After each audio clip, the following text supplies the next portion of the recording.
ਸਤਿ ਸ਼੍ਰੀ ਅਕਾਲ। ਤੁਸੀਂ ਜੁੜੇ ਹੋਏ ਹੋ ਪੰਜਾਬੀ ਰੇਡੀਓ USA ਦੇ ਨਾਲ ਤੇ ਮੈਂ ਹਾਂ ਪ੍ਰਵੀਨ ਸ਼ਰਮਾ ਲੈ ਕੇ ਹਾਜ਼ਰ ਹਾਂ ਪ੍ਰੋਗਰਾਮ ਖਬਰ ਤੇ ਨਜ਼ਰ। ਖਬਰ ਤੇ ਨਜ਼ਰ ਪ੍ਰੋਗਰਾਮ ਦੇ ਵਿੱਚ ਕੀ ਅਹਿਮ ਤੇ ਕੀ ਖਾਸ ਖਬਰਾਂ ਤੇ ਚਰਚਾ ਕਰਨ ਦੇ ਲਈ ਜੁੜ ਚੁੱਕੇ ਨੇ ਪੰਜਾਬ ਤੋਂ ਪੱਤਰਕਾਰ ਦੀਪਕ ਸ਼ਰਮਾ ਚਨਾਰਥਲ ਜੀ। ਸ਼ਰਮਾ ਜੀ, ਸਤਿ ਸ਼੍ਰੀ ਅਕਾਲ ਜੀ। ਸਵਾਗਤ ਹੈ ਜੀ ਪੰਜਾਬੀ ਰੇਡੀਓ USA ਤੇ। ਸਤਿ ਸ਼੍ਰੀ ਅਕਾਲ ਪ੍ਰਵੀਨ ਜੀ, ਸਾਰੇ ਦਰਸ਼ਕਾਂ ਨੂੰ ਸਰੋਤਿਆਂ ਨੂੰ ਮੇਰੀ ਪਿਆਰ ਭਰੀ ਸਤਿ ਸ਼੍ਰੀ ਅਕਾਲ ਜੀ। ਦੱਸਦੇ ਚੱਲੇ ਕਿ ਅੱਜ ਦਿਨ ਜਿਹੜਾ ਉਹ ਬੁੱਧਵਾਰ ਹੈ ਤੇ ਪ੍ਰੋਗਰਾਮ ਖਬਰ ਤੇ ਨਜ਼ਰ ਨੂੰ ਸਪਾਂਸਰ ਕਰਦੇ ਨੇ। ਅੱਜ ਦਿਨ ਬੁੱਧਵਾਰ 1 ਨਵੰਬਰ 2023 16 ਕੱਤਾ ਨਾਨਕਸ਼ਾਹੀ ਸੰਮਤ 555 ਸਪਾਂਸਰ ਕਰਦੇ ਨੇ ਖਾਲਸਾ ਇੰਸ਼ੋਰੈਂਸ ਏਜੰਸੀ ਵਾਲੇ, ਜਿਨ੍ਹਾਂ ਤੋਂ ਤੁਸੀਂ ਹਰ ਤਰੀਕੇ ਦੀ ਇੰਸ਼ੋਰੈਂਸ ਲੈ ਸਕਦੇ ਹੋ। ਇੰਸ਼ੋਰੈਂਸ ਬਾਰੇ ਪਤਾ ਕਰਨ ਦੇ ਲਈ ਇਹਨਾਂ ਦਾ ਨੰਬਰ ਹੈ 408 272 2500। ਇਹ ਪਿਛਲੇ 3 ਦਹਾਕਿਆਂ ਤੋਂ ਵੀ ਵੱਧ ਸਮੇਂ ਤੋਂ ਇੰਸ਼ੋਰੈਂਸ ਦੇ ਵਿੱਚ ਸ਼ਾਨਦਾਰ ਸੇਵਾਵਾਂ ਦੇ ਰਹੇ ਨੇ ਤੇ ਅਮਰੀਕਾ ਭਰ ਦੇ ਵਿੱਚ ਇੰਸ਼ੋਰੈਂਸ ਕਰਦੇ ਨੇ। ਅੱਜ ਹੀ ਡਾਇਲ ਕਰੋ 408 272 2500। ਟਰਕੀਅਨ ਇਮੀਗ੍ਰੇਸ਼ਨ ਲਾ ਫਰਮ ਵਾਲੇ ਜੇ ਟਰਕੀਅਨ ਟੋਰਨੀ ਟਰਕੀਅਨ ਦੇ ਨਾਲ ਤੁਸੀਂ US ਇਮੀਗ੍ਰੇਸ਼ਨ ਬਾਬਤ ਕੋਈ ਵੀ ਸਲਾਹ ਕਰਨੀ, ਕੋਈ ਵੀ ਸਵਾਲ ਪੁੱਛਣਾ ਤੇ ਇਹਨਾਂ ਦਾ ਨੰਬਰ ਹੈ 415 909 0503। ਗੁਰਦੀਪ ਸਿੰਘ ਬਿਰਦੀ ਕਲੋਬੀ, ਸਤਨਾਮ ਸਿੰਘ ਸ਼ੇਰਗਿਲ ਸਿਲਮਾ, ਵਿਸਲਾ family Fresno, Kabal Singh Fresno, Mandeep Singh, Sandeep Kaur San Jose ਤੇ ਮਨਜੀਤ ਸਿੰਘ ਸੈਨ ਹੋਜ਼ੇ। ਇਹਨਾਂ ਸਾਰੇ ਹੀ ਸਪਾਂਸਰਸ ਦਾ ਬਹੁਤ-ਬਹੁਤ ਧੰਨਵਾਦ। ਤੇ ਜੇਕਰ ਤੁਸੀਂ ਵੀ ਪੰਜਾਬੀ ਰੇਡੀਓ USA ਦੇ ਇਹਨਾਂ ਪ੍ਰੋਗਰਾਮਾਂ ਨੂੰ ਸਪਾਂਸਰ ਕਰਨਾ ਚਾਹੁੰਦੇ ਹੋ ਤਾਂ ਸਟੂਡੀਓ ਦਾ ਨੰਬਰ ਹੈ 408 272 5200। ਪੰਜਾਬੀ ਰੇਡੀਓ USA ਦੇ ਪ੍ਰੋਗਰਾਮ ਖਬਰ ਤੇ ਨਜ਼ਰ ਨੂੰ ਤੁਸੀਂ ਇਸ ਵੇਲੇ ਸੁਣ ਰਹੇ ਹੋ AM FM ਸਟੇਸ਼ਨਸ ਦੇ ਨਾਲ ਰੇਡੀਓ ਸੈੱਟ ਤੇ ਨੈਟ ਤੇ mobile app social media platforms Facebook YouTube ਤੇ ਸੁਣ ਰਹੇ ਹੋ, ਦੇਖ ਰਹੇ ਹੋ। ਸਾਰੇ ਹੀ ਦਰਸ਼ਕਾਂ ਅਤੇ ਸਰੋਤਿਆਂ ਦਾ ਪ੍ਰੋਗਰਾਮ ਖਬਰ ਤੇ ਨਜ਼ਰ ਦੇ ਵਿੱਚ ਸਵਾਗਤ ਹੈ। ਸ਼ਰਮਾ ਜੀ, ਖਬਰਾਂ ਦੇ ਵੱਲ ਆਈਏ ਤੇ ਸ਼ੁਰੂਆਤ ਕਰੀਏ ਪੰਜਾਬ ਬੋਲਦੇ ਤੋਂ। ਮੈਂ ਪੰਜਾਬ ਬੋਲਦਾ ਹਾਂ, ਕੀ ਉੱਥੇ ਪੰਜਾਬ ਬੋਲਿਆ ਜਾਂ ਫਿਰ 30 ਕਰੋੜ ਖਰਚ ਕੇ ਸਰਕਾਰ ਬੋਲੀ ਹੈ ਜੀ? ਪ੍ਰਵੀਨ ਜੀ, ਮੁੱਖ ਮੰਤਰੀ ਸਾਹਿਬ ਨੇ ਇੱਕ ਦਿਨ ਟਵੀਟ ਕੀਤਾ ਜੀ ਕਿ ਛੱਡੋ ਰੋਜ਼ ਦੀ ਕਿਚ-ਕਿਚ ਮਕਾਈਏ, ਆਓ ਬਹਿ ਕੇ ਹਿਸਾਬ ਕਿਤਾਬ ਕਰਕੇ ਇੱਕ ਵਾਰ ਨਵੇੜੇ ਲਈਏ ਕਿ ਪੰਜਾਬ ਦੇ ਮਸਲਿਆਂ ਲਈ ਕੌਣ ਜ਼ਿੰਮੇਵਾਰ ਤੇ ਕੀ ਹੈ ਨਾ। ਸੋ ਲੱਗਿਆ ਕਿ ਲੈ ਵੀ ਸਾਰੀ ਕਿਚ-ਕਿਚ ਮੁੱਕ ਵੀ ਜਾਊਗੀ, ਇੱਕ ਦੂਜੇ ਉੱਤੇ ਦੋਸ਼ਾਰੋਪਣ, ਖਿੱਚੋ ਤਾਣ, ਸਵਾਲ ਇਹ ਮੁੱਕ ਵੀ ਜਾਣਗੇ, ਪਰ ਮਸਲਿਆਂ ਦਾ ਹੱਲ ਵੀ ਸ਼ਾਇਦ ਨਿਕਲ ਜਾਊ। ਇਸ ਲਈ ਡਿਬੇਟ ਸ਼ਾਇਦ ਸਾਰਥਕ ਹੋਊਗੀ। ਪਰ ਜਦੋਂ ਮਤਲਬ ਇਹ ਤੈਅ ਹੋਣ ਲੱਗਿਆ ਕਿ ਇਸ ਡਿਬੇਟ ਦੇ ਵਿੱਚ ਪਾਰਟੀਆਂ, ਲੀਡਰ, ਸਰਕਾਰਾਂ, ਨੁਮਾਇੰਦੇ, ਪੰਜਾਬ ਚਿੰਤਕ ਦੀ ਬਜਾਏ ਚੋਣਵੇਂ ਬੰਦੇ ਅੰਦਰ ਬੈਠਣਗੇ ਜੀ, ਤੇ ਉਸ ਤੋਂ ਅੰਦਾਜ਼ਾ ਹੋ ਗਿਆ ਕਿ ਇਹਦਾ ਮਤਲਬ ਇਹ ਸਰਕਾਰੀ ਸ਼ੋਅ ਹੋਊਗਾ ਜੀ। ਫਿਰ ਉਸ ਤੋਂ ਬਾਅਦ ਇੱਕ ਵਰਤਾਰਾ ਇਹ ਸਾਹਮਣੇ ਆਇਆ ਕਿ VIP ਐਂਟਰੀ ਵੱਖਰੀ ਹੋਊਗੀ, VIP ਪਾਸ ਵੱਖਰੇ ਹੋਣਗੇ, MLA ਦੇ ਕੋਟੇ ਚੋਂ 30 40 ਬੰਦੇ ਵੱਖਰੇ ਹੋਣਗੇ। ਸੋ ਇਸ ਤਰ੍ਹਾਂ ਦੀਆਂ ਜਦੋਂ ਕਨਸੋਆਂ ਮਿਲਣ ਲੱਗੀਆਂ, ਫਿਰ ਹਿਸਾਬ ਲੱਗਿਆ ਕਿ ਤਾਂ ਬਿਲਕੁਲ ਮਤਲਬ ਮਹਾਂ ਡਿਬੇਟ ਨਾ ਹੋ ਕੇ ਮਹਾਂ ਰੈਲੀ ਸਾਬਤ ਹੋਣੀ ਜੀ। ਹੁਣ ਇੱਥੇ ਸਵਾਲ ਆਉਂਦਾ ਕਿ ਜੇਕਰ ਪੰਜਾਬ ਦੇ ਮਸਲਿਆਂ ਦਾ ਹੱਲ ਕੱਢਣਾ ਸੀ, ਫਿਰ ਉਹਦੇ ਲਈ ਤੁਸੀਂ ਵਿਰੋਧੀ ਪਾਰਟੀ ਦੇ ਲੀਡਰਾਂ ਨੂੰ ਸੱਦਾ ਭੇਜਣਾ ਸੀ, ਨਾ ਕਿ ਲਲਕਾਰਨਾ ਸੀ। ਜੇ ਉਹ ਜ਼ਿੰਮੇਵਾਰ ਸੀ ਤਾਂ ਉਸ ਡਿਬੇਟ 'ਚ ਵੀ ਉਹ ਜ਼ਿੰਮੇਵਾਰ ਠਹਿਰਾਏ ਜਾਣੇ ਆ। ਜੀ। ਪਹਿਲੀਆਂ ਸਰਕਾਰਾਂ ਨੇ ਜੋ ਕੁਝ ਕੀਤਾ ਹੈ ਉਸ ਤੋਂ ਉਹ ਮਨਫੀ ਨਹੀਂ ਹੋ ਸਕਦੀਆਂ। ਸਰਕਾਰੀ ਦਸਤਾਵੇਜ਼ ਵੀ ਬੋਲਦੇ ਨੇ ਤੁਹਾਡੇ ਕੋਲ ਸਰਕਾਰ ਹੈ, ਕੁਝ ਹੋਰ ਰਿਕਾਰਡ ਕਢਾਉਣਾ ਸੀ, ਉਹ ਕਢਾ ਲਿਆਂਦਾ। ਆਪਾਂ ਇਸੇ ਪ੍ਰੋਗਰਾਮ 'ਚ ਬਾਰ-ਬਾਰ ਇਸ ਗੱਲ ਦੀ ਚਰਚਾ ਕਰਦੇ ਰਹੇ ਕਿ ਮੁੱਖ ਮੰਤਰੀ ਸਾਹਿਬ ਨੇ ਦਸਤਾਵੇਜ਼ ਦੀ ਪੂਰੀ ਤਿਆਰੀ ਕੀਤੀ ਆ। ਸਲਾਈਡ ਸ਼ੋਅ ਵੀ ਚੱਲਿਆ, ਜਿਵੇਂ ਆਪਾਂ ਪਹਿਲਾਂ ਹੀ 2 ਦਿਨਾਂ ਤੋਂ ਜਾਣਕਾਰੀ ਦੇ ਰਹੇ ਸੀ। ਬਕਾਇਦਾ ਵਾਈਟ ਪੇਪਰ ਵੀ ਕਢਾ ਕੇ ਲਿਆਏ ਮੁੱਖ ਮੰਤਰੀ ਸਾਹਿਬ, ਜਿਹਦਾ ਆਪਾਂ ਜ਼ਿਕਰ ਕੀਤਾ ਸੀ ਜੀ। ਬਕਾਇਦਾ ਉਹ ਦਸਤਾਵੇਜ਼, ਗੁਪਤ ਚਿੱਠੀਆਂ ਤੇ ਮੌਜੂਦਾ ਚਿੱਠੀਆਂ ਸਾਰਿਆਂ ਦਾ ਦਸਤਾਵੇਜ਼ ਬਣਾ ਕੇ ਲਿਆਏ ਸੀ। ਉਹ ਕਿਤਾਬਚਾ ਛਾਪ ਕੇ ਉੱਥੇ ਜਿਹੜੇ ਅੰਦਰ 1180 ਲੋਕ ਗਏ ਸੀ ਉਹਨਾਂ ਨੂੰ ਵੰਡਿਆ ਵੀ। ਸੋ ਪਰ ਡਿਬੇਟ ਤੇ ਰੈਲੀ ਜੀ, ਪੰਜਾਬ ਬੋਲਦਾ ਤੇ ਮੁੱਖ ਮੰਤਰੀ ਬੋਲਦਾ, ਇਹਦੇ ਵਿੱਚ ਬਹੁਤ ਫਰਕ ਹੈ। ਡਿਬੇਟ ਤਾਂ ਹੀ ਹੁੰਦੀ ਜੇਕਰ ਦੂਏ ਲੀਡਰ ਆਏ ਹੁੰਦੇ। ਔਰ ਇੱਕ ਸੂਬੇ ਦਾ ਮੁੱਖ ਮੰਤਰੀ ਦੂਜੀਆਂ ਪਾਰਟੀਆਂ ਦੇ ਲੀਡਰਾਂ ਨੂੰ ਸੱਦੇ ਤੇ ਜੋ ਲੀਡਰ ਨਹੀਂ ਆਉਂਦੇ ਤਾਂ ਇਹਦੇ ਦੋਏ ਅਰਥ ਨੇ ਜੀ। ਇੱਕ ਤਾਂ ਇਹ ਕਿ ਭਾਈ ਉਹ ਲੀਡਰ ਕਾਣੇ ਨੇ, ਉਹ ਲੀਡਰ ਕਮਜ਼ੋਰ ਨੇ, ਉਹ ਲੀਡਰ ਡਰਪੋਕ ਨੇ, ਉਹ ਆਪਣੀਆਂ ਸਰਕਾਰਾਂ ਔਰ ਆਪਣੇ ਉਹਨਾਂ ਦੇ ਪਰਿਵਾਰਾਂ ਦੇ ਕੀਤੇ ਕਾਰਿਆਂ ਦਾ ਹੁਣ ਸਾਹਮਣਾ ਨਹੀਂ ਕਰ ਸਕਦੇ, ਇਸ ਲਈ ਭੱਜੇ ਗੱਲ। ਤੇ ਦੂਜਾ ਪਹਿਲੂ ਇਹਦਾ ਇਹ ਆ ਕਿ ਇਹਦਾ ਮਤਲਬ ਮੁੱਖ ਮੰਤਰੀ ਨੂੰ ਇੰਨੀ ਗੰਭੀਰਤਾ ਨਾਲ ਨਹੀਂ ਲੈਂਦੇ ਕਿ ਮੁੱਖ ਮੰਤਰੀ ਬੁਲਾਵੇ ਤੇ ਅਗਲੇ ਤਾਂ ਵੀ ਨਾ ਆਉਣ। ਸੋ ਇਹ ਦੋਏ ਪਹਿਲੂਆਂ ਦੇ ਵਿੱਚੋਂ ਕੱਲ ਦੀ ਚਰਚਾ ਦੇ ਵਿੱਚ 1 ਘੰਟਾ 26 ਮਿੰਟ 28 ਸਕਿੰਟ ਮੁੱਖ ਮੰਤਰੀ ਭਗਵੰਤ ਮਾਨ ਜੀ ਬੋਲੇ। ਠੀਕ ਹੈ ਜੀ। ਸ਼ੁਰੂ ਦੇ 10 ਮਿੰਟ ਮਤਲਬ ਸੰਚਾਲਨ ਕਰ ਰਹੇ ਜੋੜਾ ਜੀ, ਨਿਰਮਲ ਜੋੜਾ, ਉਹਨਾਂ ਨੇ ਵੀ ਲਾਏ, ਬਾਅਦ ਚੋਂ ਵੀ 1.5-2 ਮਿੰਟ ਉਹਨਾਂ ਨੇ ਲਾਏ। ਪਰ ਕੁੱਲ ਮਿਲਾ ਕੇ ਸਟੇਜ ਤੇ 5 ਕੁਰਸੀਆਂ ਸੀ ਜੀ, ਜਿਨ੍ਹਾਂ ਚੋਂ ਮਤਲਬ 2-2 ਕੁਰਸੀਆਂ ਆਲੇ ਦੁਆਲੇ ਸੀ ਤੇ ਗੱਭੇ ਇੱਕ ਕੁਰਸੀ ਮੁੱਖ ਮੰਤਰੀ ਸਾਹਿਬ ਸੀ। ਮੈਨੂੰ ਲੱਗਦਾ ਕਿ ਇਹ ਸੀਕੁਐਂਸ ਬਣਾਉਣ ਦੇ ਲਈ ਵੀ ਇਹ ਤੈਅ ਕੀਤਾ ਗਿਆ ਕਿ 2-2 ਬੁਲਾ ਲਓ, ਕਿਉਂਕਿ ਨਹੀਂ ਤਾਂ ਫਿਰ ਜੇ ਭਾਜਪਾ ਦਾ ਇੱਕ ਬੁਲਾਇਆ, ਅਕਾਲੀ ਦਲ ਦਾ ਇੱਕ ਬੁਲਾਇਆ, ਤਾਂ ਫਿਰ ਕਾਂਗਰਸ ਦਾ ਵੀ ਇੱਕੋ ਬੁਲਾਉਣਾ ਬਣਦਾ ਸੀ। ਜੀ। ਕਾਂਗਰਸ ਦਾ ਕਹਿੰਦੇ ਵਿਰੋਧੀ ਧਿਰ ਦਾ ਲੀਡਰ ਵੀ ਬੁਲਾਇਆ, ਤੇ ਕਾਂਗਰਸ ਦਾ ਕਹਿੰਦੇ ਪਾਰਟੀ ਦਾ ਪੰਜਾਬ ਦਾ ਪ੍ਰਧਾਨ ਵੀ ਬੁਲਾਇਆ, ਅਕਾਲੀ ਦਲ ਦਾ ਪ੍ਰਧਾਨ ਇਹ ਬੁਲਾਇਆ, ਉਹ ਵੀ ਪੰਜਾਬ ਦਾ ਤਾਂ ਹੈ ਹੀ ਨਹੀਂਗਾ, ਕਿਉਂਕਿ ਉਹ ਤਾਂ ਰਾਸ਼ਟਰੀ ਪਾਰਟੀ ਕਹਿੰਦਾ ਅਕਾਲੀ ਦਲ ਤਾਂ ਰਾਸ਼ਟਰੀ ਪ੍ਰਧਾਨ ਬੁਲਾਇਆ ਨਾ ਸੀ ਉਹਨਾਂ ਦਾ, ਤੇ ਉਹ ਤੋਂ ਬਾਅਦ ਫਿਰ ਤੁਸੀਂ ਭਾਜਪਾ ਦਾ ਪੰਜਾਬ ਪ੍ਰਧਾਨ ਬੁਲਾਇਆ, ਤੇ ਜੇ ਇਸ ਨਾਤੇ ਬੁਲਾਏ ਤਾਂ ਫਿਰ ਅਕਾਲੀ ਦਲ ਦਾ ਵੀ ਮਤਲਬ ਨੁਮਾਇੰਦਾ ਹੈਗਾ ਵਿਧਾਨ ਸਭਾ ਦੇ ਵਿੱਚ, ਉਹਨਾਂ ਨੇ ਵੀ ਆਪਣੇ ਮਤਲਬ ਵਿਧਾਨ ਸਭਾ ਦਾ ਇੱਕ ਤਾਂ ਮੁਖੀ ਚੁਣਿਆ ਹੋਈ ਹੈ ਨਾ ਐਮਐਲਏ ਦੋਹਾਂ ਚੋਂ, ਇੱਕ ਨੂੰ ਵੀ ਬੁਲਾ ਲੈਂਦੇ, ਫਿਰ ਤਾਂ ਭਾਜਪਾ ਦਾ ਵੀ ਇੱਕ ਹੈਗਾ ਉਹਨਾਂ ਚੋਂ, ਉਹਨੂੰ ਵੀ ਬੁਲਾ ਲੈਂਦੇ। ਸੋ ਇਸ ਲਈ ਪਰ ਮੈਨੂੰ ਲੱਗਦਾ ਕਿ ਫੋਟੋ ਸੋਹਣੀ ਬਣੇ, 2 ਕੁਰਸੀਆਂ ਉੱਧਰ ਡਾਈਆਂ ਹੁਣ, 2 ਉੱਧਰ, ਤੇ ਵਿਚਾਲੇ ਮੁੱਖ ਮੰਤਰੀ ਸਾਹਿਬ ਦੀ ਕੁਰਸੀ ਹੋਵੇ, ਇਸ ਲਈ ਸੁਖਬੀਰ ਬਾਦਲ ਦੀ ਤਖਤੀ ਲਾਈ, ਰਾਜਾ ਵੜਿੰਗ ਦੀ ਲਾਈ, ਪ੍ਰਤਾਪ ਬਾਜਵੇ ਦੀ ਲਾਈ, ਸੁਨੀਲ ਜਾਖੜ ਦੀ ਲਾਈ, ਤੇ ਪਰ ਇਹ ਸਾਰਾ ਤਾਮ-ਝਾਮ ਕਰਨ ਦੇ ਲਈ 25 ਦਿਨਾਂ ਤੋਂ ਇੰਤਜ਼ਾਮ ਚੱਲ ਰਿਹਾ ਸੀ, ਤੇ 25 ਦਿਨਾਂ ਦੇ ਇੰਤਜ਼ਾਮ ਤੋਂ ਬਾਅਦ 1.5 ਘੰਟੇ ਦਾ ਇਹ ਸ਼ੋਅ, ਮਹਾ ਡਿਬੇਟ ਦੀ ਬਜਾਏ ਮਹਾ ਰੈਲੀ, ਮੈਂ ਪੰਜਾਬ ਬੋਲਦਾ ਦੀ ਬਜਾਏ ਪੰਜਾਬ ਸਰਕਾਰ ਬੋਲਦੀ ਜਾਂ ਪੰਜਾਬ ਦੇ ਮੁੱਖ ਮੰਤਰੀ ਬੋਲਦੇ ਵਾਲਾ ਸ਼ੋਅ, ਇਹਦੇ ਲਈ ਕਹਿੰਦੇ ਜੀ 25 ਤੋਂ 30 ਕਰੋੜ ਰੁਪਇਆ ਖਰਚਦਾ ਜੀ। ਹੁਣ ਇਹ ਅਕਾਲੀ ਦਲ ਨੇ ਉਂਗਲ ਧਰੀ ਹੈ, ਅਕਾਲੀ ਦਲ ਕਹਿੰਦਾ 30 ਕਰੋੜ ਖਰਚਾ ਆ ਗਿਆ ਇਸ ਸਮਾਗਮ ਤੇ। ਅੱਛਾ, ਦੇਖੋ ਖਰਚਾ ਤਾਂ ਹੋਇਆ, ਪਰ ਉਹ ਕਰੋੜਾਂ 'ਚ ਹੋਇਆ, ਕਾਰਨ 1180 ਕੁਰਸੀਆਂ, ਠੀਕ ਹੈ ਜੀ, 1300 ਦੇ ਕਰੀਬ ਮਹਿਮਾਨ ਅੰਦਰ, ਫਿਰ ਅਮਲਾ ਫਾਲਾ, ਫਿਰ ਯੂਨੀਵਰਸਿਟੀ ਦੇ ਮੁਲਾਜ਼ਮ, ਫਿਰ ਜਿਹੜੀਆਂ ਕੰਪਨੀਆਂ ਨੂੰ ਟਾਰਗੇਟ ਦਿੱਤਾ, ਸਾਰਾ ਕੁਝ ਕਿਤਾਬ 'ਚ ਛਾਪਣ ਦਾ, ਮਤਲਬ ਕਿ ਉਹ ਚਲਾਉਣ ਦਾ, ਵੀਡੀਓ ਚਲਾਉਣ ਦਾ, ਜਾਂ ਜਿਹੜੇ ਅਧਿਕਾਰੀ ਸਾਰੇ ਨਾਲ ਲਾਏ, ਜਾਂ ਇਸ ਮਹਾ ਡਿਬੇਟ ਨੂੰ ਅਬਲੀਕ ਮਹਾ ਰੈਲੀ ਨੂੰ ਕਾਮਯਾਬ ਕਰਨ ਦਾ ਜਿਹੜੀਆਂ ਕੰਪਨੀਆਂ ਫਰਮ ਲਾਈ ਵੀ ਸੀ, ਉਹਨਾਂ ਦਾ ਤਾਮਝਾਮ, ਉਹਨਾਂ ਦਾ ਸਾਰਾ ਝਮੇਲਾ, ਉਹ ਸਾਰਿਆਂ ਦੇ ਲਈ ਰੋਟੀ ਪਾਣੀ, ਖਾਣ ਪੀਣ, ਨਹਾਉਣ ਦਾ ਪ੍ਰਬੰਧ। ਅੱਛਾ, ਹੁਣ ਨਹਾਉਣ ਖਾਣ ਪੀਣ ਦਾ ਪ੍ਰਬੰਧ ਦਾ ਮਸਲਾ ਇਹ ਆ ਪ੍ਰਵੀਨ ਜੀ ਕਿ ਬਕਾਇਦਾ ਤੌਰ ਤੇ ਜਿਹੜੇ ਨੁਮਾਇੰਦੇ ਅੰਦਰ ਬੁਲਾਏ ਉਹ 1 ਨੰਬਰ ਗੇਟ ਤੋਂ VVIP ਆਏ। ਹਾਂ, ਕੁਝ ਹੂਟਰ ਮਾਰਦੀਆਂ ਗੱਡੀਆਂ ਲੇਟ ਆਈਆਂ, ਪਰ ਜ਼ਿਆਦਾਤਰ ਮਹਿਮਾਨਾਂ ਨੂੰ ਹਦਾਇਤ ਸੀ ਕਿ 8:30 ਤੋਂ 9 ਵਜੇ ਤੋਂ ਹੱਦ ਪਹਿਲਾਂ ਸਾਰੇ ਆ ਜਾਓ, ਕਿਉਂਕਿ 9 ਵਜੇ ਤੋਂ ਬਾਅਦ ਗੇਟ ਤੇ ਮੀਡੀਆ ਨੇ ਆਉਣਾ ਸ਼ੁਰੂ ਹੋ ਜਾਣਾ ਜੀ। ਸੋ ਇਸ ਲਈ ਉਹ ਤੋਂ ਪਹਿਲਾਂ ਅੰਦਰ ਆ ਜਾਓ। ਹੁਣ ਜਿਹੜੇ 8 ਵਜੇ ਤੋਂ ਲੈ ਕੇ 9 ਵਜੇ ਅੰਦਰ ਆ ਗਏ, ਪ੍ਰੋਗਰਾਮ 12 ਵਜੇ 12:15 ਸ਼ੁਰੂ ਹੋਣਾ, ਤੇ ਫਿਰ ਅੰਦਰ ਆ ਕੇ ਨਹਾਈ ਧੋਈ ਵੀ ਉਹਨਾਂ ਦੀ ਸਾਰਿਆਂ ਦੀ ਹੋਈ, ਕਈਆਂ ਨੇ ਤਾਂ ਪਖਾਨੇ ਵੀ ਉੱਥੇ ਆ ਕੇ ਵਰਤਿਆ ਕਹਿੰਦੇ। ਅੱਛਾ ਜੀ, ਠੀਕ ਹੈ ਜੀ। ਸੋ ਇੰਨੀ ਸਾਜਰੇ ਘਰਾਂ ਤੁਰੇ, ਸੋ ਇਸ ਲਈ ਉਹ ਸਾਰੇ ਨਾਸ਼ਤਾ ਪਾਣੀ ਵੀ ਤੇ ਲੰਚ ਵੀ ਉਹਨਾਂ ਲਈ, ਫਿਰ ਉਹ ਸਾਰੇ ਆ ਪੂਰਾ ਲੁਧਿਆਣਾ ਸੀਲ ਸੀ ਕੱਲ ਜੀ। 5000 ਤੋਂ ਵੱਧ ਪੁਲਿਸ ਲਾਈ ਸੀ। ਠੀਕ ਹੈ ਜੀ। ਆਮ ਲੋਕ, ਆਮ ਪੰਜਾਬ ਦੇ ਨਾਗਰਿਕ, ਆਮ ਵੋਟਰ ਤੇ ਆਮ ਤੇ ਖਾਸ ਮੀਡੀਆ, ਮੈਂ ਖਾਸ ਦੀ ਵੀ ਗੱਲ ਕਰ ਰਿਹਾ, ਜਿਹੜਾ ਇਹਨਾਂ ਦਾ ਖਾਸ ਹੈ, ਉਹ ਵੀ ਅੰਦਰ ਨਿਕਲ ਗਿਆ ਜੀ। ਹਾਂ, ਇੱਥੋਂ ਤੱਕ ਕਿ ਆਮ ਆਦਮੀ ਪਾਰਟੀ ਦਾ ਆਮ ਵਰਕਰ ਵੀ ਅੰਦਰ ਨਹੀਂ ਜਾ ਸਕਿਆ, ਉਹ ਵੀ ਵਿਚਾਰਾ ਬਾਹਰ ਫਿਰੀ ਗਿਆ। ਅੱਛਾ, VIP ਤੇ VVIP ਵਰਕਰ ਹੈਗਾ ਅੰਦਰ, ਜਿਨ੍ਹਾਂ ਨੂੰ ਚਿੱਟ ਮਿਲੀ ਸੀ, ਜਿਨ੍ਹਾਂ ਨੂੰ ਪਾਸ ਮਿਲਿਆ, ਜਿਨ੍ਹਾਂ ਨੂੰ ਟੋਕਨ ਮਿਲਿਆ ਸੀ, ਉਹ ਗਏ ਅੰਦਰ। ਸੋ ਇਸ ਲਈ ਇਹ ਸਰਕਾਰੀ ਸ਼ੋਅ ਜਿਹੜਾ ਦਾਅਵਾ ਕੀਤਾ ਜਾ ਰਿਹਾ ਵਿਰੋਧੀ ਦਲਾਂ ਵੱਲੋਂ ਕਿ 25 ਤੋਂ 30 ਕਰੋੜ 'ਚ ਪਿਆ, ਲੁਧਿਆਣਾ ਸੀਲ ਆ, ਲੁਧਿਆਣਾ ਜਾਮ ਆ, ਟ੍ਰੈਫਿਕ ਬੰਦ ਆ, ਤੁਸੀਂ ਰੂਟ ਕਨਵਰਟ ਕੀਤੇ ਨੇ, ਤੇ ਮੁੱਖ ਮੰਤਰੀ ਸਾਹਿਬ ਹੈਲੀਕਾਪਟਰ ਰਾਹੀਂ ਆਏ ਨੇ, ਤੇ ਉਹੀ ਮੁੱਖ ਮੰਤਰੀ ਸਾਹਿਬ ਨੇ ਜਿਹੜੇ ਦੂਆਂ ਲਈ ਕਹਿੰਦੇ ਹੁੰਦੇ ਸੀ ਕਿ ਹੂਟਰ ਮਾਰਦੀਆਂ ਗੱਡੀਆਂ ਆ ਜਾਂਦੀਆਂ ਹੈ ਨਾ, ਤੇ ਆ ਜਾਂਦੀਆਂ ਮੁਰਗੀ ਖਾਨੇ ਖੋਲ ਲੋ ਜੇ ਡਰ ਲੱਗਦਾ। ਸਵਾਲ ਇਹ ਹੈ ਕਿ ਜੇ ਮੁੱਖ ਮੰਤਰੀ ਸਾਹਿਬ ਨੇ ਵਾਇਆ ਹੈਲੀਕਾਪਟਰ ਆਉਣਾ, ਔਰ ਉਹ ਹੈਲੀਕਾਪਟਰ ਦਾ ਹੈਲੀਪੈਡ ਯੂਨੀਵਰਸਿਟੀ ਦੇ ਅੰਦਰ ਬਣਿਆ, ਤਾਂ ਭਾਈ ਹੈਲੀਪੈਡ ਦੀ ਰੱਖਿਆ ਕਰ ਲੋ, ਉਸ ਹਾਲ ਦੀ ਰੱਖਿਆ ਕਰ ਲੋ, ਹੱਦ ਹੈ ਯੂਨੀਵਰਸਿਟੀ ਦੀ ਲਈ ਘੇਰਾਬੰਦੀ ਕਰਨੀ ਹੈ ਕਰ ਲੋ, ਸਾਰਾ ਲੁਧਿਆਣਾ ਕਾਹਨੂੰ ਘੇਰਿਆ ਜੀ? ਸਵਾਲ ਤਾਂ ਇਹ ਆ।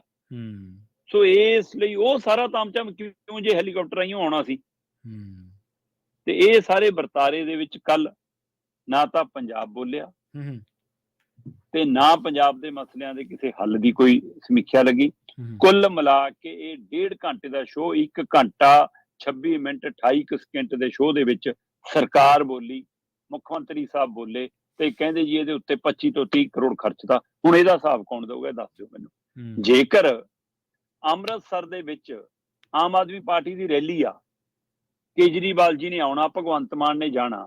ਜੇਕਰ ਆਮ ਆਦਮੀ ਪਾਰਟੀ ਦੀ ਰੈਲੀ ਆ, ਮਤਲਬ ਕਿ ਪਟਿਆਲੇ ਦੇ ਵਿੱਚ ਕੇਜਰੀਵਾਲ ਜੀ ਨੇ ਆਉਣਾ, ਭਗਵੰਤ ਮਾਨ ਨੇ ਜਾਣਾ, ਸਰਕਾਰੀ ਸ਼ੋਅ ਆ ਜੀ, ਉਹਦੇ ਲਈ ਸਰਕਾਰੀ ਬੱਸਾਂ ਲਾਈਆਂ ਜਾ ਸਕਦੀਆਂ। ਤੇ ਫਿਰ ਕੱਲ ਵੀ ਬੱਸਾਂ ਲਾਉਣ ਦੇ ਪਿੰਡਾਂ 'ਚ ਜੀ। ਕੱਲ ਤਾਂ ਪੰਜਾਬ ਦਾ ਮਸਲਾ ਵਿਚਾਰਨਾ ਸੀ ਤੇ ਤੁਸੀਂ 3 ਕਰੋੜ ਪੰਜਾਬੀਆਂ ਨੂੰ ਕਿਹਾ ਸੀ ਕਿ ਆ ਜਾਓ, ਤੇ ਫਿਰ ਕਹਿੰਦੇ ਜੀ ਅਸੀਂ ਲਿੰਕ ਭੇਜਤਾ, ਲਿੰਕ ਤੇ ਦੇਖ ਤੋ। ਮੀਡੀਆ ਨੂੰ ਕਹਿੰਦੇ ਬਾਹਰ ਬੈਠ ਕੇ ਲਿੰਕ ਤੇ ਦੇਖ ਲਓ। ਅੱਛਾ। ਤੇ ਜੇਕਰ ਲਿੰਕ ਰਾਹੀਂ ਉਹ ਦੇਖਣਾ ਸੀ, ਸਾਰੇ ਪੰਜਾਬ ਨੂੰ ਲਿੰਕ ਭੇਜਦੇ, ਤੁਸੀਂ 5 ਕੁਰਸੀਆਂ ਢਾਹ ਕੇ ਇਕੱਲੇ ਬਹਿ ਜਾਂਦੇ, ਫਿਰ ਸ਼ਾਇਦ ਵਿਰੋਧੀ ਦਲ ਦੇ ਲੀਡਰ ਵੀ ਆ ਜਾਂਦੇ। ਪਰ ਤੁਸੀਂ ਤਾਂ ਤਾੜੀਆਂ ਮਾਰਨ ਲਈ ਵੀ ਆਪਣੇ ਬੰਦੇ ਰੱਖੇ ਸੀ ਅੰਦਰ। ਬਿਲਕੁਲ। ਸੋ ਇਸ ਲਈ ਕੁੱਲ ਮਿਲਾ ਕੇ ਸਰਕਾਰੀ ਸ਼ੋਅ ਸੀ, ਉਹਦੇ 'ਚ ਨਾ ਪੰਜਾਬ ਬੋਲਿਆ, ਤੇ ਵਿਰੋਧੀ ਦਲ ਆਪਣੀਆਂ ਕਰਤੂਤਾਂ ਕਰਕੇ, ਆਪਣੇ ਕਾਣੇਪਣ ਕਰਕੇ, ਪੰਜਾਬ ਨਾਲ ਕਿਤੇ ਧੋਖੇ ਧਰੂਆਂ ਕਰਕੇ ਕੱਲ ਸਾਹਮਣਾ ਨਹੀਂ ਕਰ ਸਕਦੇ ਸੀ, ਕਿਉਂਕਿ ਮੁੱਖ ਮੰਤਰੀ ਸਾਹਿਬ ਨੇ ਤੰਜ ਤਾਂ ਸਿੱਧੇ ਕੀਤੇ ਆ ਜੀ, ਸਪਸ਼ਟ ਵਾਰ ਕੀਤੇ ਆ, ਤੇ ਉਹਨਾਂ ਦਾ ਸਾਹਮਣੇ, ਇਹਨਾਂ ਤੋਂ ਸਾਹਮਣੇ ਬੈਠ ਕੇ ਤਾਂ ਨਹੀਂ ਹੋਣਾ ਸੀ। ਹਾਂ, ਇਹ ਵੱਖਰੀ ਗੱਲ ਹੈ ਕਿ ਕੀ ਇਹ ਤਰੀਕਾ ਮੁੱਖ ਮੰਤਰੀ ਵਾਲਾ ਸੀ ਜਾਂ ਇੱਕ ਵਿਰੋਧੀ ਧਿਰ ਵਾਲੀ ਭੂਮਿਕਾ ਸੀ, ਇਹ ਆਪਣੇ ਆਪ ਸਵਾਲ। ਜੀ ਜੀ ਜੀ। ਤੇ ਸ਼ਰਮਾ ਜੀ, SYL ਦਾ ਕੋਈ ਹੱਲ ਨਿਕਲਿਆ ਜੀ? ਬਿਲਕੁਲ ਜੀ, ਮਿਲ ਗਿਆ। SYL ਦਾ ਹੱਲ ਹੋ ਗਿਆ। ਮੁੱਖ ਮੰਤਰੀ ਸਾਹਿਬ ਕਹਿੰਦੇ ਬਸ ਇੱਕ ਅੱਖਰ ਅੱਗੇ ਪਿੱਛੇ ਕਰਨਾ। ਠੀਕ ਹੈ। ਤੇ ਇਸ ਲਈ ਕਹਿੰਦੇ ਜੀ SYL ਨੂੰ YSL ਬਣਾਉਣਾ, ਬਸ ਇਹਨੇ ਨਾਲ ਮਸਲਾ ਹੱਲ ਹੋ ਜਾਣਾ। ਅੱਛਾ। ਅਰਵਿੰਦ ਕੇਜਰੀਵਾਲ ਕਹਿੰਦੇ ਜੀ ਮੈਂ ਚਾਹ ਦੇ ਕੱਪ ਤੇ ਮਸਲਾ ਹੱਲ ਕਰ ਸਕਦਾ। ਬਿਲਕੁਲ ਕਹਿੰਦੇ ਰਹੇ ਆ ਜੀ, ਬਿਲਕੁਲ। ਮੁੱਖ ਮੰਤਰੀ ਸਾਹਿਬ ਨੇ ਪੂਰੀ SYL, ਦੇਖੋ ਅਕਾਲੀਆਂ ਦਾ ਰਾਜ ਗਣਾਇਆ, ਕਾਂਗਰਸੀਆਂ ਦਾ ਰਾਜ ਗਣਾਇਆ, ਪੰਜਾਬ ਦੇ ਸਮੇਂ-ਸਮੇਂ ਦੇ ਮੁੱਖ ਮੰਤਰੀ ਦੇ ਹਵਾਲੇ ਨਾਲ ਕਿਹਨੇ ਹਰਿਆਣੇ ਤੋਂ ਗਿਆਨੀ ਜੈਲ ਸਿੰਘ ਨੇ ਕਹਿੰਦੇ ਪਹਿਲੇ ਪੈਸੇ ਲਏ, ਉਸ ਤੋਂ ਬਾਅਦ ਬਾਦਲਾਂ ਨੇ ਦੂਜੀ ਕਿਸ਼ਤ ਲਈ। ਸੋ ਸਾਰਾ ਗਣਾਇਆ ਮੁੱਖ ਮੰਤਰੀ ਸਾਹਿਬ ਨੇ ਕਿ ਹਾਂ ਪਹਿਲੀ ਵਾਰ ਗਿਆਨੀ ਜੈਲ ਸਿੰਘ ਨੇ ਲੈ ਲਿਆ ਜੀ, ਕਹਿੰਦੇ ਕਿ 1 ਕਰੋੜ ਹੈ ਨਾ, ਫਿਰ 1.5 ਕਰੋੜ ਬਾਦਲਾਂ ਨੇ ਲੈ ਲਿਆ।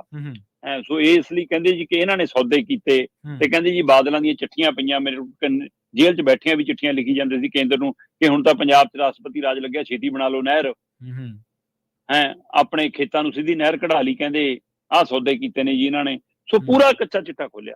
SYL ਨੂੰ ਲੈ ਕੇ, ਪਾਣੀਆਂ ਦੇ ਮਸਲਿਆਂ ਨੂੰ ਲੈ ਕੇ ਸਮੇਂ-ਸਮੇਂ ਦੀਆਂ ਸਰਕਾਰਾਂ, ਲੀਡਰਾਂ ਵੱਲੋਂ ਪੰਜਾਬ ਨਾਲ ਕੀਤੇ ਧੋਖਿਆਂ ਦੇ ਜੋ ਦਸਤਾਵੇਜ਼ ਸੀ, ਉਹ ਬੇਸ਼ੱਕ ਜਾਣਕਾਰੀ ਸੀ, ਮਤਲਬ ਕਈ ਤਰ੍ਹਾਂ ਨੂੰ ਕੱਚੀ ਪੱਕੀ ਜਾਣਕਾਰੀ ਸੀ, ਕਈਆਂ ਨੂੰ ਪੂਰੀ ਜਾਣਕਾਰੀ ਸੀ, ਪਰ ਉਹ ਦਸਤਾਵੇਜ਼ ਖਿਲਰੇ ਹੋਏ ਰੂਪ ਸੀ। ਜੀ, ਮੁੱਖ ਮੰਤਰੀ ਸਾਹਿਬ ਨੇ ਕੱਲ ਇੱਕ ਕਿਤਾਬ 'ਚ ਇਕੱਠੇ ਕਰਤੇ। ਇੱਕ ਚੰਗਾ ਕੰਮ ਹੈ।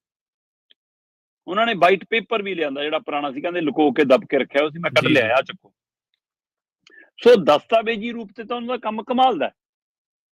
ਪਰ ਉਹਨਾਂ ਨੇ ਇਸ ਮਸਲੇ ਦੇ ਲਈ ਜਦੋਂ ਗਿਆਨੀ ਜੈਲ ਸਿੰਘ ਨੂੰ ਜ਼ਿੰਮੇਵਾਰ ਠਹਿਰਾਇਆ, ਜਦੋਂ ਦਰਬਾਰਾ ਸਿੰਘ ਦੇ ਉੱਤੇ ਉਂਗਲ ਧਰੀ, ਜਿਹੜਾ ਕਹਿੰਦਾ ਮੇਰੇ ਤੋਂ ਜਬਰੀ ਗੁੱਠਾ ਲਵਾ ਲਿਆ, ਪਰ ਕੁਰਸੀ ਬਚਾਉਣ ਲਈ ਗੁੱਠਾ ਲਾਇਆ, ਮਿੱਤਰਾ ਇਹ ਤਾਂ ਸਦਾ ਸਵਾਲਾਂ ਦੇ ਘੇਰੇ 'ਚ ਰਹੂਗਾ ਨਾ। ਤੇ ਉਹ ਤੋਂ ਬਾਅਦ ਉਹਨਾਂ ਨੇ ਫਿਰ ਬਰਨਾਲੇ ਦਾ ਦੌਰ, ਫਿਰ ਬਾਦਲਾਂ ਦਾ ਦੌਰ, ਫਿਰ ਕੈਪਟਨ ਦਾ ਦੌਰ, ਇੱਥੇ ਤੱਕ ਸਾਰਾ ਜ਼ਿਕਰ ਕੀਤਾ ਕਿ ਕਿਹਨੇ ਕੀ ਕੀਤਾ। ਚੰਗੀ ਗੱਲ ਹੈ। ਤੇ ਮੁੱਖ ਮੰਤਰੀ ਸਾਹਿਬ ਨੇ ਇਹਦੇ ਲਈ ਕਿ ਮਤਲਬ ਕਿ ਬਲਰਾਮ ਜਾਖੜ ਨੇ ਆਹ ਕੀਤਾ, ਉਹਦੇ ਲਈ ਸੁਨੀਲ ਜਾਖੜ ਨੂੰ ਕਟਹਿਰੇ 'ਚ ਖੜਾ ਕੀਤਾ। ਪ੍ਰਕਾਸ਼ ਸਿੰਘ ਬਾਦਲ ਨੇ ਆਹ ਕੀਤਾ, ਉਹਦੇ ਲਈ ਸੁਖਵੀਰ ਬਾਦਲ ਨੂੰ ਕਟਹਿਰੇ 'ਚ ਖੜਾ ਕੀਤਾ। ਤੇ ਜੇ ਇਹ ਸਾਰੇ ਕਾਰਿਆਂ ਲਈ ਆਹ ਜ਼ਿੰਮੇਵਾਰ ਹੈਗੇ ਨੇ ਨਾਲ ਉਹਨਾਂ ਦਾ ਟੱਬਰ, ਫਿਰ ਗਿਆਨੀ ਜੈਲ ਸਿੰਘ ਦੇ ਰਿਸ਼ਤੇਦਾਰਾਂ ਨੂੰ ਤੁਸੀਂ ਨਾਲ ਕਿਉਂ ਲਈ ਬੈਠੇ ਹੋ? ਤੇ ਗਿਆਨੀ ਜੈਲ ਸਿੰਘ ਦੇ ਕਾਰਿਆਂ ਲਈ ਉਹਦੇ ਰਿਸ਼ਤੇਦਾਰ ਵੀ ਤਾਂ ਨਾਲ ਜ਼ਿੰਮੇਵਾਰ ਹੋਣਗੇ ਨਾ। ਫਿਰ ਮੁੱਖ ਮੰਤਰੀ ਸਾਹਿਬ ਕਹਿੰਦੇ SYL ਵਾਲੇ ਮਸਲੇ ਤੇ ਜਾਂ ਪੰਜਾਬ ਦੇ ਪਾਣੀਆਂ ਦੇ ਮਸਲੇ ਤੇ, ਕਹਿੰਦੇ ਜਦੋਂ ਹੜ੍ਹ ਆਏ ਮੈਂ ਰਾਜਸਥਾਨ ਨੂੰ ਚਿੱਠੀ ਲਿਖੀ ਜੀ ਕਿ ਭਾਈ ਪਾਣੀ ਪਿਆ ਸਾਡੇ ਕੋਲ, ਲੈ ਲਓ। ਕਹਿੰਦੇ ਉਹਨਾਂ ਨੇ ਇਨਕਾਰ ਕਰਤਾ। ਮੈਂ ਕਿਹਾ ਲਿਖਤੀ ਭੇਜੋ। ਉਹ ਕਹਿੰਦੇ ਸਾਨੂੰ ਤਾਂ ਇੰਨਾ ਕਿ ਚਾਹੀਦਾ ਜੀ, ਅਸੀਂ ਨਹੀਂ ਵੱਧ ਲੈਣਾ। ਮੈਂ ਹਰਿਆਣੇ ਨੂੰ ਚਿੱਠੀ ਲਿਖੀ ਤੇ ਕਿ ਪਾਣੀ ਲੈ ਲਓ। ਉਹ ਕਹਿੰਦੇ ਨਾ ਹੁਣ ਨਹੀਂ ਸਾਨੂੰ ਚਾਹੀਦਾ, ਸਾਨੂੰ ਤਾਂ ਇੰਨਾ ਕੁ ਚਾਹੀਦਾ। ਕਹਿੰਦੇ ਮੈਂ ਕਿਹਾ ਲਿਖਤੀ ਭੇਜੋ। ਹੁਣ ਅਸੀਂ ਕਹਿੰਦੇ ਦਸਤਾਵੇਜ਼ ਕੋਰਟ 'ਚ ਪੇਸ਼ ਕਰਾਂਗੇ ਜੀ, ਕਹਿੰਦੇ ਤਾਂ ਇੰਨਾ ਪਾਣੀ ਚਾਹੀਦਾ ਹੁੰਦਾ ਡੁੱਬਣ ਲਈ ਸਾਨੂੰ। ਕਹਿੰਦੇ ਹਿਮਾਚਲ ਵਾਲੇ ਰੌਲਾ ਪਾਉਂਦੇ ਰਹਿੰਦੇ ਕਿ ਸਾਡਾ ਹੋਰ ਪਾਣੀ ਚਾਹੀਦਾ ਸਾਨੂੰ। ਮੈਂ ਕਿਹਾ ਜੀ ਰੋਕ ਲਓ ਹੁਣ। ਕਹਿੰਦੇ ਫਿਰ ਉਹਨਾਂ ਨੇ ਨਾ ਕਰਤੀ। ਮੇਰਾ ਸਵਾਲ ਇਹ ਆ ਕਿ ਮੁੱਖ ਮੰਤਰੀ ਸਾਹਿਬ, ਜੇਕਰ ਤੁਸੀਂ ਇਹ ਕਹਿੰਦੇ ਹੋ ਕਿ ਭਾਈ ਸਾਡੇ ਕੋਲ ਵਾਧੂ ਪਾਣੀ ਆ, ਲੈ ਲਓ, ਤੁਸੀਂ ਚਿੱਠੀਆਂ ਲਿਖ ਸਕਦੇ ਹੋ, ਤਾਂ ਤੁਸੀਂ ਇਹ ਕਿਉਂ ਨਹੀਂ ਪੁੱਛਿਆ ਕਿ ਭਾਈ ਇੰਨਾ ਪਾਣੀ ਵੱਧ ਚਲਾ ਗਿਆ, ਉਹਦੇ ਪੈਸੇ ਦੇ ਦਿਓ ਸਾਨੂੰ। ਜਿਹੜਾ ਪਾਣੀ ਤੁਸੀਂ ਪਹਿਲਾਂ ਮੁੱਲ ਖਰੀਦਦੇ ਸੀ, ਹੁਣ ਕਿਉਂ ਨਹੀਂ ਉਹਦੀ ਵਸੂਲੀ ਲਈ ਕਿਉਂ ਚਿੱਠੀ ਲਿਖੀ? ਬਿਲਕੁਲ। ਜੇ ਬਾਦਲਾਂ ਨੇ, ਕੈਪਟਨਾਂ ਨੇ, ਕਾਂਗਰਸੀਆਂ ਨੇ, ਅਕਾਲੀਆਂ ਨੇ ਪੰਜਾਬ ਨਾਲ ਧੋਖਾ ਕੀਤਾ ਤਾਂ ਤੁਸੀਂ ਆਉਂਦੇ ਹੀ ਪੰਜਾਬ ਦੇ ਪਾਣੀਆਂ ਦਾ ਮੁੱਲ ਤੈਅ ਕਰਕੇ ਉਹਨਾਂ ਤੋਂ ਮੁੱਲ ਵਸੂਲਣਾ ਸ਼ੁਰੂ ਕੀਤਾ। ਜੀ ਜੀ। ਦਿੱਲੀ ਨੂੰ ਚਿੱਠੀ ਲਿਖੀ, ਜਿਹੜਾ ਦਿੱਲੀ ਹਿਮਾਚਲ ਨੂੰ ਪੈਸੇ ਦੇ ਰਿਹਾ, ਤੁਸੀਂ ਦਿੱਲੀ ਨੂੰ ਪੁੱਛਿਆ ਕਿ ਸਾਡੀ ਅਦਾਇਗੀ ਕਦ ਕਰੇਗਾ ਭਾਈ? ਤੇ ਜੇ ਇਹ ਕਟਹਿਰੇ 'ਚ ਖੜੇ ਕਰਨੇ ਬਣਦੇ ਨੇ, ਹਾਂਜੀ, ਅਕਾਲੀ ਭਾਜਪਾਈ ਕਟਹਿਰੇ 'ਚ ਪਾਣੀਆਂ ਦੇ ਮਸਲੇ ਤੇ ਖੜੇ ਕਰਨੇ ਬਣਦੇ ਨੇ, ਤੇ ਉਸ ਨਾਤੇ ਜੇ ਇਹ ਖੜੇ ਕਰਨੇ ਆ ਤੇ ਨਾਲ ਸੰਦੀਪ ਪਾਠਕ ਨੂੰ ਵੀ ਖੜਾ ਕਰ ਲਿਓ, ਜਿਹੜਾ ਹਰਿਆਣੇ 'ਚ ਖੜ ਕੇ ਬੋਲ ਕੇ ਆਇਆ ਜੋ ਕੁਛ। ਹਾਂਜੀ ਹਾਂਜੀ ਹਾਂਜੀ। ਸੋ ਇਸ ਲਈ SYL ਦਾ ਹੱਲ, ਮੁੱਖ ਮੰਤਰੀ ਸਾਹਿਬ ਸਾਰੀ ਕਹਾਣੀ ਸੁਣਾ ਕੇ ਕਹਿੰਦੇ ਮੇਰੇ ਕੋਲ ਤਾਂ ਇਹਦਾ ਬਸ ਇੱਕੋ ਹੱਲ ਹੈ ਕਿ BISL ਬਣਾ ਲਓ। ਅੱਛਾ, BISL ਮਤਲਬ ਮੈਂ ਚੰਡੀਗੜ੍ਹ ਤੋਂ ਲੁਧਿਆਣੇ ਗਿਆ, ਜਾਂ ਮੈਂ ਲੁਧਿਆਣੇ ਤੋਂ ਚੰਡੀਗੜ੍ਹ ਨੂੰ ਆਇਆ, ਰੂਟ ਤਾਂ ਇੱਕੋ ਹੈ ਜਨਾਬ, ਰੂਟ ਇੱਕੋ ਹੈ, ਬਿਲਕੁਲ ਸਹੀ ਹੈ। ਜਿਹੜੇ ਦਰਿਆ ਵਗਦੇ ਨੇ ਉਹਦੀ ਉਹ ਮਲਕੀਅਤ ਨੇ, ਉਹ ਸੂਬੇ ਉਹਦੇ ਮਾਲਕ ਨੇ, ਉਹ ਧਰਤੀ ਉਹਦੀ ਮਾਲਕ ਆ।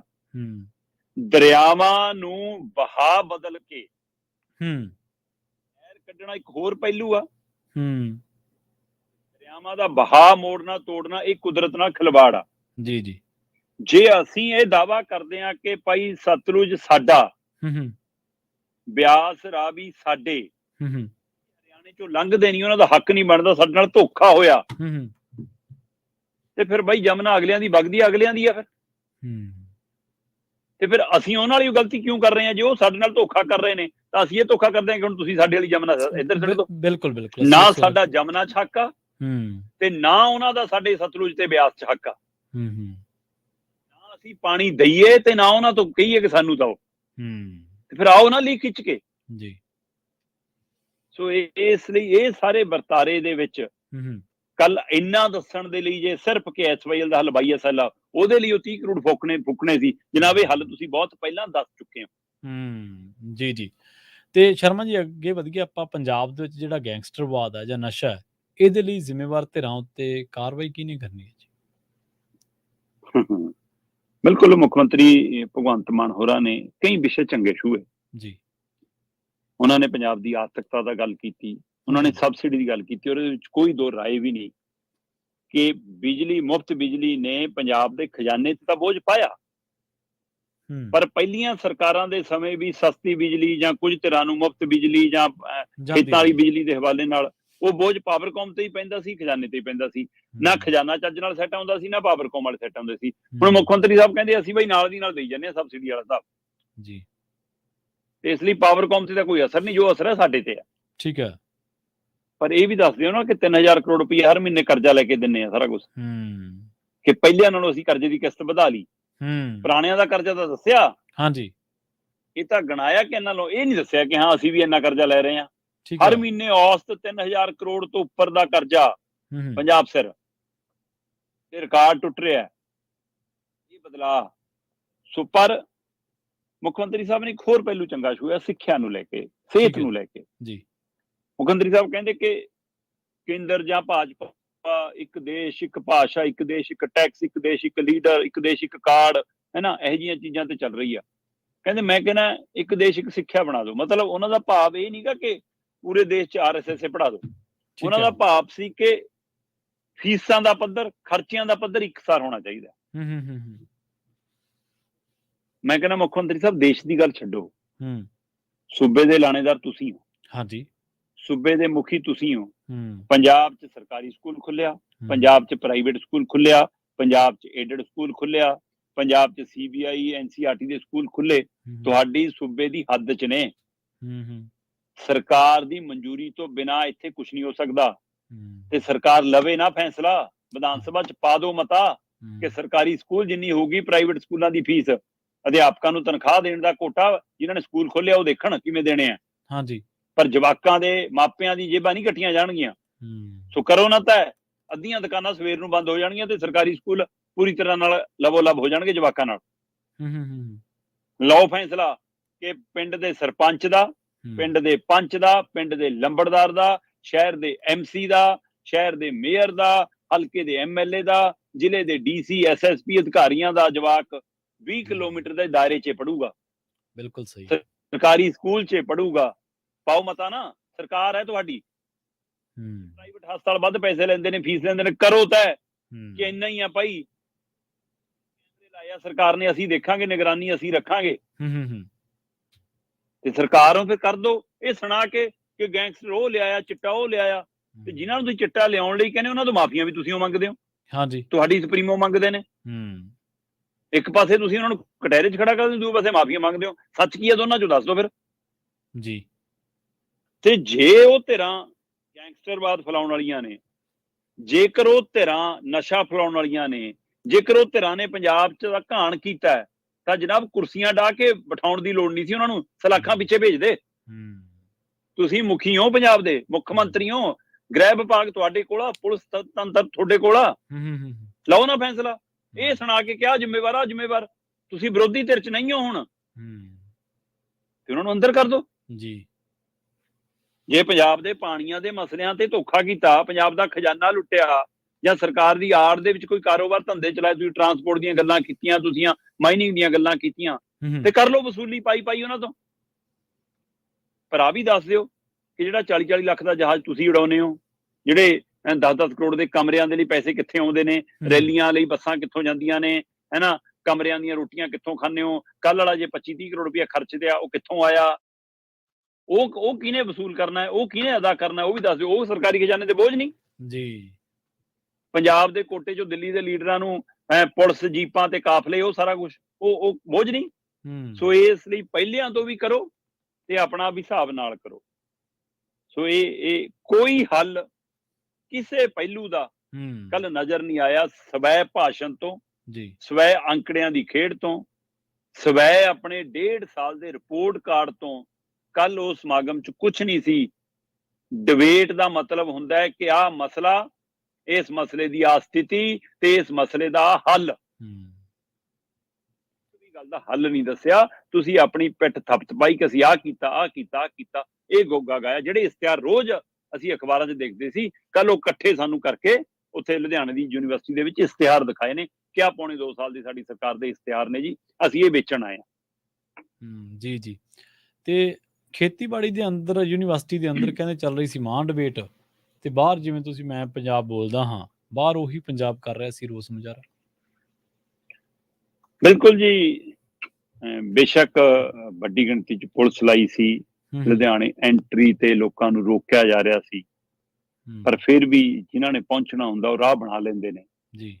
ਸੋ ਕਿਸਾਨ ਵੀ ਪਹੁੰਚੇ, ਅਧਿਆਪਕ ਵੀ ਪਹੁੰਚੇ, ਕੁਝ ਜਥੇਬੰਦੀਆਂ ਵੀ ਪਹੁੰਚੀਆਂ, ਹੈਨਾ, ਕੁਝ ਮਤਲਬ ਕਿ ETT ਟੈਟ ਪਾਸ ਵੀ ਪਹੁੰਚ ਗਏ, ਹੈਨਾ, ਸਿਹਤ ਵਿਭਾਗ ਵਾਲੇ ਵੀ ਪਹੁੰਚ ਗਏ, ਕੁਝ ਵਕੀਲ ਵੀ ਪਹੁੰਚ ਗਏ, 1-2 ਅਕਾਲੀ ਕਾਂਗਰਸੀ ਲੀਡਰ ਵੀ ਇੱਧਰ ਉੱਧਰ ਫਿਰੀ ਗਏ, ਹੈਨਾ। ਉਹ ਟੀਟੂ ਬਾਣੀਆ ਵੀ ਆ ਗਿਆ, ਕੁਰਸੀ ਆਪਣੀ ਲੈ ਕੇ, ਕਹਿੰਦਾ ਮੈਂ ਕਿਹਾ 15-20 ਰੁਪਏ ਕਿਤੇ ਮੇਰੀ ਕੁਰਸੀ ਤੇ ਵੀ ਨਾ ਖਰਚ ਹੋ ਜਾਣ, ਮੈਂ ਆਪਣੀ ਕੁਰਸੀ ਵੀ ਨਾਲੇ ਲਿਆ ਜੀ, ਮੈਨੂੰ ਬਿਠਾ ਲਓ। ਕਹਿੰਦਾ ਅੱਜ ਜੱਟ ਤੇ ਬਾਣੀਏ ਦੀ ਬਹਿਸ ਕਰਾ ਲਓ। ਉਹ ਆਪਣਾ ਮਜਮਾ ਬਾਹਰ ਲਾ ਕੇ ਬੈਠਾ ਸੀ ਜੀ ਜੀ।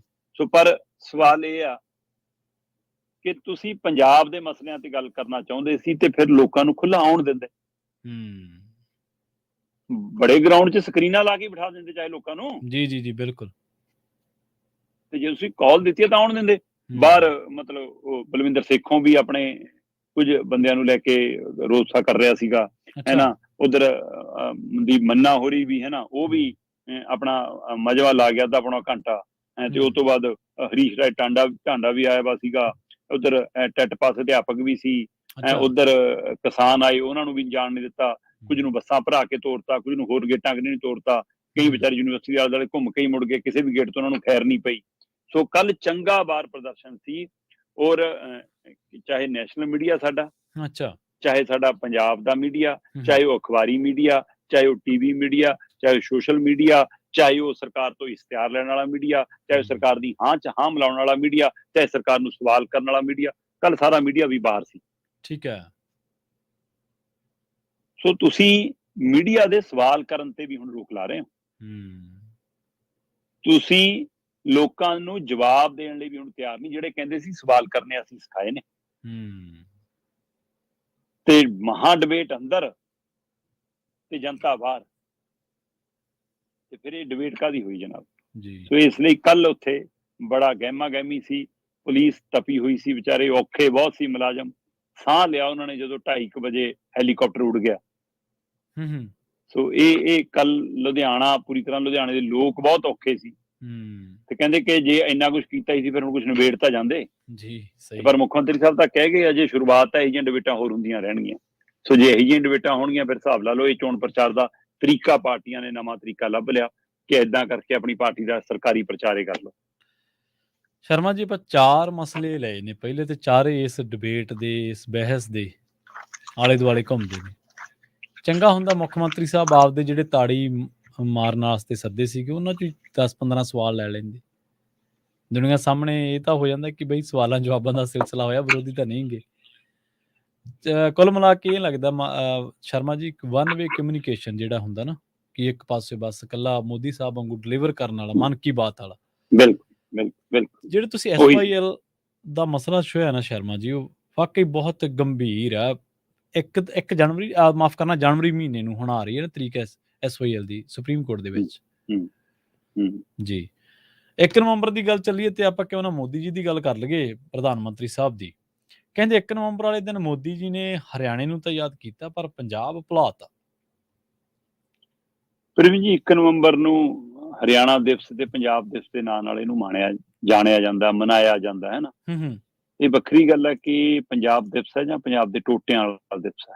ਬਿਲਕੁਲ ਸਹੀ। ਇੱਕ ਪਹਿਲੂ ਹੈਗਾ ਇਹ। ਜੀ। ਮਤਲਬ ਜਿਵੇਂ 1947 ਜਦੋਂ ਦੇਸ਼ ਆਜ਼ਾਦੀ ਦੇ ਨਾਂ ਤੇ ਜਸ਼ਨ ਮਨਾਉਂਦਾ ਤੇ ਸਾਨੂੰ 14 ਅਗਸਤ ਤੇ 15 ਅਗਸਤ ਨੂੰ ਜੀ ਹੈ ਨਾ, ਉਹ ਦਿਨ ਵੀ ਚੇਤੇ ਆਉਂਦੇ ਨੇ ਜਦੋਂ ਅਸੀਂ ਆਪਣੇ ਹੀ ਸਾਥੀ ਗਵਾਏ, ਆਪਣੇ ਹੀ ਸੂਬੇ ਦੇ 2 ਹਿੱਸੇ ਕਰਾਏ ਤੇ ਲਹਿੰਦੇ ਤੇ ਚੜ੍ਹਦੇ ਪੰਜਾਬ 'ਚ ਅਸੀਂ ਕੰਡਿਆਲੀ ਤਾਰਾਂ 'ਚ ਵੰਡੇ ਗਏ। ਉਸੇ ਤਰ੍ਹਾਂ 1 ਨਵੰਬਰ ਦਾ ਦਿਵਸ ਕਹਿਣ ਨੂੰ ਪੰਜਾਬ ਦਾ ਸਥਾਪਨਾ ਦਿਵਸ, ਪਰ ਕਿਵੇਂ ਭੁੱਲ ਜਾਈਏ ਕਿ ਉਸ ਦਿਨ ਹਰਿਆਣਾ ਤੇ ਪੰਜਾਬ ਨੂੰ ਅੱਡ ਕਰਕੇ 2 ਸੂਬੇ ਬਣਾ ਦਿੱਤੇ ਗਏ ਸਿਰਫ ਸੱਤਾ ਦੇ ਲਾਲਸਾਵਾਂ ਲਈ, ਵੱਖ-ਵੱਖ ਮੁੱਖ ਮੰਤਰੀਆਂ ਕੁਰਸੀਆਂ ਡਾਉਣ ਲਈ। ਬਿਲਕੁਲ ਸਹੀ। ਪਰ ਫਿਰ ਵੀ ਸਰਕਾਰੀ ਰਿਕਾਰਡ 'ਚ ਇਹ ਪੰਜਾਬੀ ਭਾਸ਼ਾ ਨਾਲ ਸੰਬੰਧਿਤ ਸੂਬਾ ਬਣਿਆ 1 ਨਵੰਬਰ ਨੂੰ ਤੇ ਉਸੇ ਦਿਨ ਹਰਿਆਣਾ ਬਣਿਆ। ਤੇ 1 ਨਵੰਬਰ ਭਾਰਤ ਦੇ ਰਿਕਾਰਡ ਦੇ ਵਿੱਚ 7 ਸੂਬਿਆਂ ਦਾ ਸਥਾਪਨਾ ਦਿਵਸ ਹੈ 1 ਨਵੰਬਰ। ਠੀਕ ਹੈ। ਬੇਸ਼ੱਕ ਕੁਝ ਸੂਬਿਆਂ ਦਾ ਸਥਾਪਨਾ ਦਿਵਸ 1956 ਦੇ ਹਵਾਲੇ ਨਾਲ ਹੈ ਤੇ ਪੰਜਾਬ ਹਰਿਆਣਾ ਦਾ 1 ਨਵੰਬਰ 1966 ਦੇ ਹਵਾਲੇ ਨਾਲ ਹੈ। ਸੋ ਇਸ ਲਈ ਇਹਨਾਂ ਦੋਨਾਂ ਹਵਾਲਿਆਂ ਨਾਲ ਜੇਕਰ ਤੁਸੀਂ ਗੱਲ ਕਰਨੀ ਹੋਵੇ ਤਾਂ ਉਹਦੇ ਹਵਾਲੇ ਨਾਲ, ਮਤਲਬ ਜਿਵੇਂ 2000 ਚ ਮੱਧ ਪ੍ਰਦੇਸ਼ ਤੋਂ ਵੱਖ ਹੋ ਕੇ ਨਵਾਂ ਰਾਜ ਬਣ ਗਿਆ ਸੀ ਨਾ, ਤੇ ਉਸ ਹਵਾਲੇ ਨਾਲ ਵੀ ਛੱਤੀਸਗੜ੍ਹ ਤੇ ਸਾਰਾ ਕੁਝ। ਸੋ ਇਸ ਲਈ ਇਹਨਾਂ ਸਾਰੇ ਸੂਬਿਆਂ ਨੂੰ ਕੁੱਲ ਮਿਲਾ ਕੇ 1 ਨਵੰਬਰ ਸਥਾਪਨਾ ਦਿਵਸ ਬਣ ਜਾਂਦਾ 7 ਕੁ ਸੂਬਿਆਂ ਦਾ, ਜਿਹਦੇ ਵਿੱਚ ਆਂਧਰਾ ਪ੍ਰਦੇਸ਼ ਵੀ ਆਉਂਦਾ, ਮੱਧ ਪ੍ਰਦੇਸ਼ ਵੀ ਆਉਂਦਾ, ਕਰਨਾਟਕਾ ਵੀ ਆਉਂਦਾ, ਕੇਰਲ ਵੀ ਆਉਂਦਾ ਹੈ ਨਾ, ਲਕਸ਼ਦੀਪ ਵੀ ਆਉਂਦਾ ਹੈ ਨਾ, ਪੰਜਾਬ ਤੇ ਹਰਿਆਣਾ ਵੀ ਆਉਂਦੇ ਨੇ। ਸੋ ਵੈਸੇ ਤਾਂ ਮਤਲਬ ਕੇਂਦਰ ਸ਼ਾਸਿਤ ਪ੍ਰਦੇਸ਼ ਪੌਂਡੀਚੇਰੀ ਵੀ 1 ਨਵੰਬਰ ਦੇ ਹਵਾਲੇ ਨਾਲ ਆਉਂਦਾ। ਪਰ ਪ੍ਰਧਾਨ ਮੰਤਰੀ ਸਾਹਿਬ ਤੇ ਰਾਸ਼ਟਰਪਤੀ ਜੀ ਨੇ ਇਹਨਾਂ ਸੂਬਿਆਂ ਦੀ ਨਵੀਂ ਹੋਂਦ ਤੇ, ਨਵੇਂ ਜਨਮ ਤੇ 1 ਨਵੰਬਰ ਨੂੰ ਵਧਾਈਆਂ ਦਿੱਤੀਆਂ। ਠੀਕ ਹੈ। ਦੇਸ਼ ਦੀ ਰਾਸ਼ਟਰਪਤੀ ਹੈ ਨਾ, ਉਹਨਾਂ ਨੇ ਤਾਂ ਬਕਾਇਦਾ ਦ੍ਰੋਪਦੀ ਮੁਰਮੂ ਹੋਰਾਂ ਨੇ ਜਦੋਂ ਮਤਲਬ ਵਧਾਈਆਂ ਦਿੱਤੀਆਂ ਤਾਂ ਉਹਦੇ ਵਿੱਚ ਸਾਰੇ ਸੂਬਿਆਂ ਨੂੰ, ਆਂਧਰਾ ਪ੍ਰਦੇਸ਼ ਨੂੰ ਵੀ ਸ਼ਾਮਿਲ ਕੀਤਾ, ਛੱਤੀਸਗੜ੍ਹ ਨੂੰ ਵੀ ਸ਼ਾਮਿਲ ਕੀਤਾ, ਮਹਾਰਾਸ਼ਟਰ ਨੂੰ ਵੀ, ਕਰਨਾਟਕਾ ਨੂੰ ਵੀ ਸ਼ਾਮਿਲ ਕੀਤਾ, ਕੇਰਲ ਨੂੰ ਵੀ ਸ਼ਾਮਿਲ ਕੀਤਾ, ਪੌਂਡੀਚੇਰੀ ਨੂੰ ਵੀ ਸ਼ਾਮਿਲ ਕੀਤਾ, ਪੰਜਾਬ ਤੇ ਹਰਿਆਣਾ ਨੂੰ ਵੀ ਸ਼ਾਮਿਲ ਕੀਤਾ। ਪਰ ਪ੍ਰਧਾਨ ਮੰਤਰੀ ਸਾਹਿਬ ਨੇ ਉਹ ਆਪਣਾ ਟਵੀਟ ਜਿਹੜਾ ਅੱਜ ਕੱਲ ਐਕਸ ਹੈ, ਉਹਦੇ ਤੇ ਜਦੋਂ ਸੁਨੇਹਾ ਛੱਡਿਆ ਉਹ 'ਚ ਪੰਜਾਬ ਮੰਤਰੀ ਸੀ। ਅੱਛਾ, ਠੀਕ ਹੈ। ਕੀ ਇਹ ਅਚਾਨਕ ਰਹਿ ਗਿਆ? ਕੀ ਇਹ ਜਾਣਬੁੱਝ ਕੇ ਛੱਡਿਆ? ਕੀ ਇਹ ਅਧਿਕਾਰੀਆਂ ਦੀ ਕੋਤਾਹੀ ਆ ਜਾਂ ਇਹ ਪ੍ਰਧਾਨ ਮੰਤਰੀ ਸਾਹਿਬ ਦੀ ਮਨਸ਼ਾ ਦਾ ਪ੍ਰਗਟਾਵਾ ਹੈ, ਪੰਜਾਬ ਪ੍ਰਤੀ ਉਹਨਾਂ ਦੇ ਰਵੱਈਏ ਦਾ ਪ੍ਰਗਟਾਵਾ ਹੈ? ਇਹ ਸਵਾਲ ਹੈ। ਪ੍ਰਧਾਨ ਮੰਤਰੀ ਹੋਰਾਂ ਨੇ ਬਕਾਇਦਾ ਤੌਰ ਤੇ, ਪ੍ਰਧਾਨ ਨਰਿੰਦਰ ਮੋਦੀ ਨੇ ਸੋਸ਼ਲ ਮੀਡੀਆ ਦਾ ਜਿਹੜਾ ਅੱਜ ਕੱਲ ਟਵੀਟ ਤੋਂ ਐਕਸ ਬਣਿਆ, ਉਹਦੇ ਵਿੱਚ ਆਪਣੇ ਸੁਨੇਹੇ 'ਚ ਵੱਖੋ-ਵੱਖ ਸੂਬਿਆਂ ਨੂੰ, ਜਿਨ੍ਹਾਂ 'ਚ ਆਂਧਰਾ ਪ੍ਰਦੇਸ਼, ਫਿਰ ਹਰਿਆਣਾ, ਫਿਰ ਮੱਧ ਪ੍ਰਦੇਸ਼, ਫਿਰ ਕੇਰਲ, ਛੱਤੀਸਗੜ੍ਹ, ਕਰਨਾਟਕਾ, ਇਹਨਾਂ ਸਾਰਿਆਂ ਨੂੰ ਸਥਾਪਨਾ ਦਿਵਸ ਦੀ ਵਧਾਈ ਦਿੱਤੀ ਹੈ। ਪੰਜਾਬ ਲਈ ਇੱਕ ਸ਼ਬਦ ਨਹੀਂ, ਪੰਜਾਬ ਦਾ ਨਾਂ ਤੱਕ ਨਹੀਂ। ਜੀ। ਵੈਸੇ ਇਹ ਵੀ ਹੈ ਨਾ, ਕਈ ਵਾਰੀ ਸ਼ਰਮਾ ਜੀ, ਕਿਸਾਨ ਅੰਦੋਲਨ ਵਾਲੀ ਕਸਕ ਵੀ ਕਿਹੜਾ ਮਨ 'ਚ ਹੌਲੀ-ਹੌਲੀ ਜਾਂਦੀ ਹੈ ਛੇਤੀ ਕਿਤੇ। ਨਹੀਂ, ਜਾਣੀਓ ਨਹੀਂ, ਉਹ ਨਹੀਂ ਜਾਣੀ ਜੀ। ਜਿਹੜਾ ਕਹਿੰਦਾ ਸੀ ਮੈਂ ਝੁਕਤਾ ਨਹੀਂ ਹੂੰ, ਠੀਕ ਹੈ ਨਾ, ਉਹਨੂੰ ਦੱਸਤਾ ਕਿ ਭਾਈ ਤੈਨੂੰ ਝੁਕਾਉਣ ਵਾਲੇ ਹੈਗੇ ਆ। ਹਾਂਜੀ, ਫਿਰ ਪੈਂਦੀ ਸੱਟੇ ਰੈਲੀ ਕੀਤੇ ਬਿਨਾਂ ਮੁੜਨਾ ਪਿਆ। ਜਿਹੜੇ ਇਨਸਾਨ ਦਾ ਗੜਗੱਜ ਪੈਂਦਾ ਹੋਵੇ ਦੇਸ਼ ਭਰ ਦੇ ਵਿੱਚ, ਦੁਨੀਆ ਭਰ ਦੇ ਵਿੱਚ, ਜਿਹਦੇ ਮੂਹਰੇ ਜਦੋਂ ਬਾਹਰ ਜਾਂਦਾ ਹੈ ਤੇ ਉਹਦੇ ਮੂਹਰੇ ਰੈੱਡ ਕਾਰਪੇਟ ਤੇ ਸਿਕਿਉਰਿਟੀ ਏਜੰਸੀਜ਼, ਵਰਲਡ ਦਾ ਮੀਡੀਆ ਐਂ ਫਿਰਦਾ ਹੋਵੇ ਭਮੀਰੀ ਵਾਂਗੂ ਘੁੰਮਿਆ, ਤੇ ਫਿਰੋਜ਼ਪੁਰ ਦੇ ਇੱਕ ਪੁਲ ਤੋਂ ਖੜ ਕੇ ਮੁੜ ਜੇ, ਫਿਰ ਉਹ ਗੱਲਾਂ ਕਈ ਵਾਰੀ ਮਨ 'ਚ ਆ ਤਾਂ ਜਾਂਦੀਆਂ ਜੀ। ਬਿਲਕੁਲ ਬਿਲਕੁਲ ਜੀ ਸ਼ਰਮਾ ਜੀ, ਬਹੁਤ ਬਹੁਤ ਧੰਨਵਾਦ ਇਹਨਾਂ ਖਾਸ ਖਬਰਾਂ ਤੇ ਖਾਸ ਜਾਣਕਾਰੀਆਂ ਦੇ ਲਈ। ਬਹੁਤ ਸ਼ੁਕਰੀਆ। ਜੀ ਜੀ, ਪ੍ਰੋਗਰਾਮ ਖਬਰ ਤੇ ਨਜ਼ਰ ਨੂੰ ਆਪਾਂ ਇੱਥੇ ਹੀ ਸਮਾਪਤ ਕਰਾਂਗੇ। ਪ੍ਰੋਗਰਾਮ ਮਾਫ ਕਰਨਾ, ਪੰਜਾਬੀ ਰੇਡੀਓ USA ਤੇ ਪ੍ਰੋਗਰਾਮਾਂ ਦਾ ਸਿਲਸਿਲਾ ਲਗਾਤਾਰ ਜਾਰੀ ਹੈ।